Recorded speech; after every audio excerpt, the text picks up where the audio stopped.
The forest was supposed to be our escape, a weekend away from the noise of the city, from the endless notifications and the suffocating routine of daily life. It was just the four of us, me, Sarah, Jake, and Emily, armed with tents, flashlights, and enough snacks to last a week. We wanted adventure, a taste of the wild, and maybe a few good stories to tell when we got back. We found the perfect spot deep in the woods, far from the main trails. It was a small clearing surrounded by towering pines, their branches forming a canopy that filtered the sunlight into soft golden beams. The air smelled of pine needles and damp earth, and the only sounds were the distant calls of birds and the occasional rustle of leaves. It felt peaceful. Safe. By the time we set up camp, the sun was already sinking below the horizon, painting the sky in shades of orange and purple.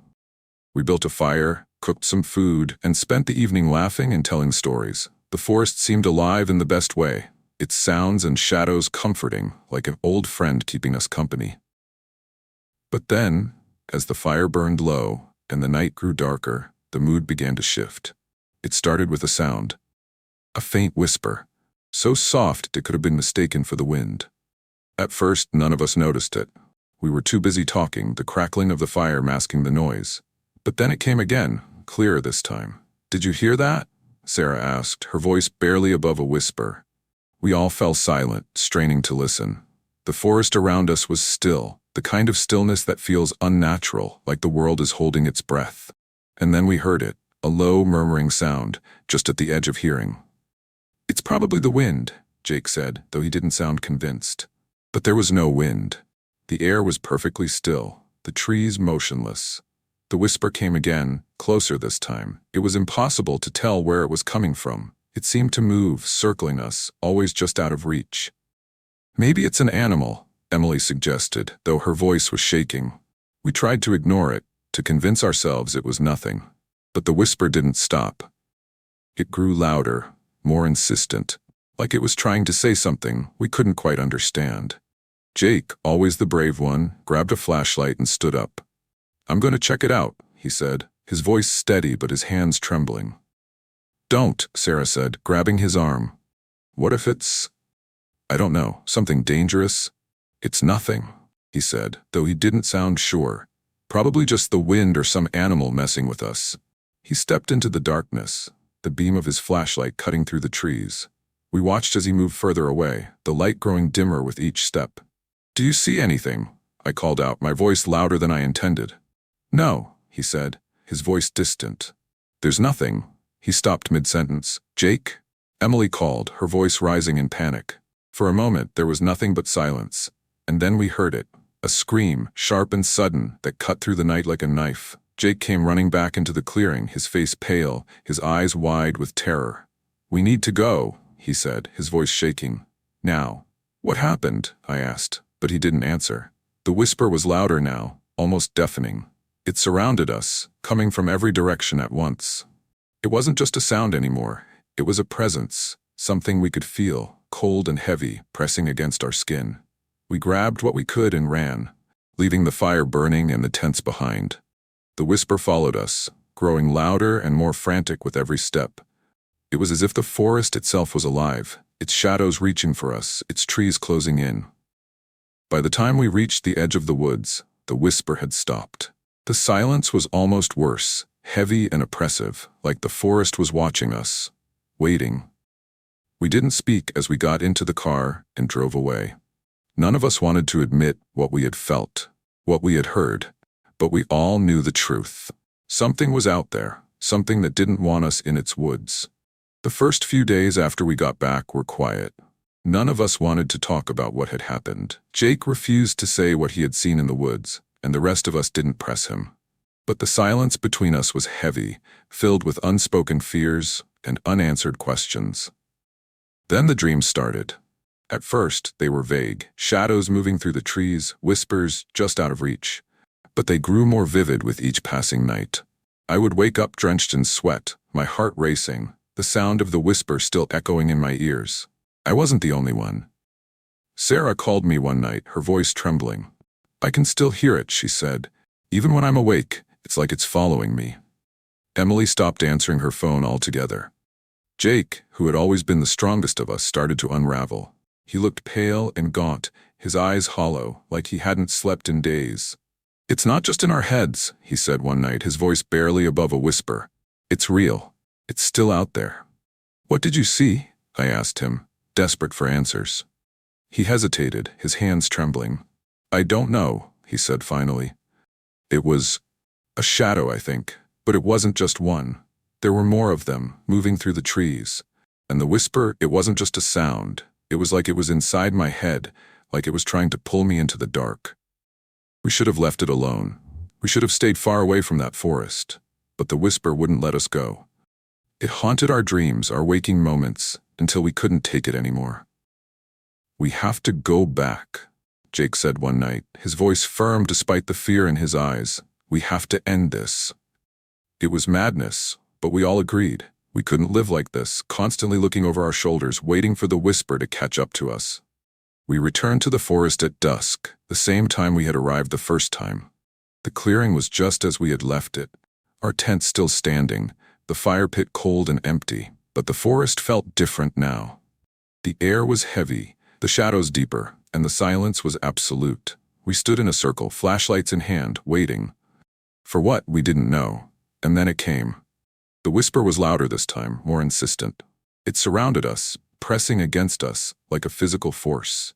The shadows seemed to move, shifting and twisting, forming shapes that weren't quite human. "We need to leave," Sarah said, her voice trembling. But it was too late.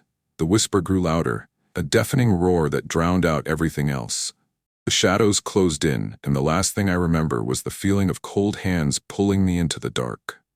I woke up alone, just outside the edge of the forest. The others were gone. I don't know what happened that night, and I don't think I ever will. All I know is that the whisper is still with me, faint but constant, a reminder of what we found in the woods. The forest is not a place for humans. It is alive, ancient, and full of things we cannot understand, and some whispers are not meant to be heard. The forest was alive with the sounds of nature, birds chirping, leaves rustling in the wind, and the occasional snap of a twig underfoot. It was supposed to be a peaceful hike, a chance to escape the chaos of daily life and reconnect with the wilderness. But as the sun dipped below the horizon, casting long shadows across the trail, the serenity of the woods began to shift into something far more unsettling. I had set out early that morning, eager to explore a remote trail deep in the heart of the national park. The map I carried was old but detailed, showing a winding path that led to a secluded lake. It was the kind of place that promised solitude and beauty, far from the crowds of tourists. I had packed light, just enough food and water for the day, a flashlight, and a small first aid kit. I wasn't planning to stay out after dark. The first few hours of the hike were uneventful. The trail was narrow but well-marked, cutting through dense forest and occasionally opening up to breathtaking views of the surrounding mountains. I stopped for lunch near a small stream, the sound of the water soothing and rhythmic. It was everything I had hoped for, peaceful, quiet, and untouched. But as the afternoon wore on, I began to notice something strange. The forest, which had been so full of life earlier, seemed to grow quieter. The birdsong faded, and even the rustling of the leaves seemed muted. It was as if the woods were holding their breath. I shrugged it off at first, chalking it up to my imagination or the natural ebb and flow of the forest's sounds. Then I saw it. At first, it was just a flicker of movement in the corner of my eye, a shadow darting between the trees. I turned quickly, scanning the forest, but saw nothing. The trees stood still, their branches swaying gently in the breeze. I told myself it was probably an animal, a deer, or maybe a fox. But as I continued down the trail, the feeling of being watched grew stronger. The sun was sinking lower now, the golden light of late afternoon giving way to the dim blue of twilight. I quickened my pace, eager to reach the lake before dark. But the trail seemed to stretch on endlessly, twisting and turning through the forest. The map in my hand suddenly felt useless. The landmarks it described didn't match what I was seeing. Panic began to creep in. I stopped to catch my breath, trying to calm the rising tide of fear. That's when I heard it, a soft, almost imperceptible sound like the crunch of leaves underfoot. It was faint but deliberate, coming from somewhere behind me. I turned slowly, my heart pounding in my chest. The forest was still and silent, the trees casting long, dark shadows across the ground. I scanned the area, my eyes darting from tree to tree, but saw nothing. And yet, the feeling of being watched was stronger than ever. I decided to keep moving, my steps quick and purposeful. The trail was harder to follow now, the fading light making it difficult to see. I pulled out my flashlight, its beam cutting through the darkness, but it did little to ease my growing unease. The sound came again, louder this time. It was closer, unmistakable. Someone or something was following me. I broke into a run, my breath coming in short, panicked gasps. The trail blurred beneath my feet as I pushed forward, desperate to put distance between myself and whatever was out there.